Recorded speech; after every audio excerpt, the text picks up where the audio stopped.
হচ্ছে রাজবাড়ির পরিস্থিতি। বৃষ্টির পর কি অবস্থা রাস্তার, ইস, একটা দিনের পুজো তাও এরকম অবস্থা। এই সেই রাজবাড়ি, রাজা কৃষ্ণচন্দ্রের সেই রাজবাড়ি, যেখানে প্রথম যিনি চন্দননগর আর কৃষ্ণনগরের মা জগদ্ধাত্রীর পুজো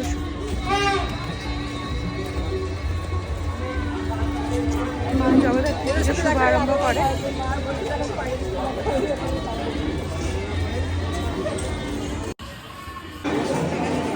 এই রাজবাড়ি নিয়ে আমার আগেরবার জগদ্ধাত্রী পুজোরও একটা সুন্দর রিলস ছিল।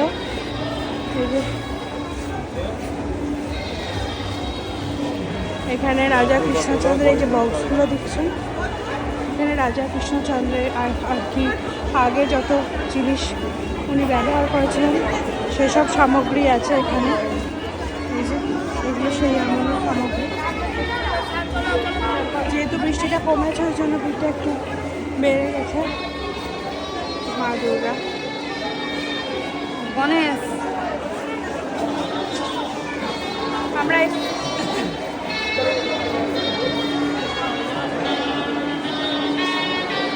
এখানে প্রত্যেকবার খোলা থাকে, এবার বাইরে এখন মায়ের যোগ করছে।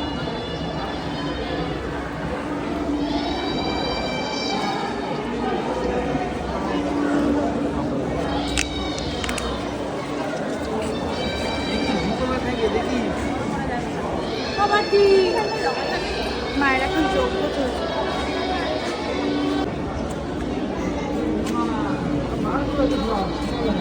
এগুলো সব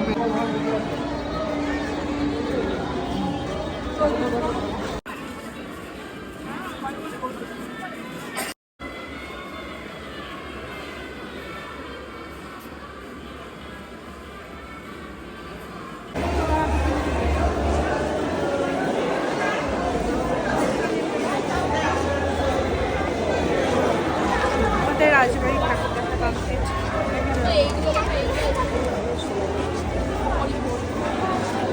নিচ দিয়ে যায়, ও নিচে কাদা।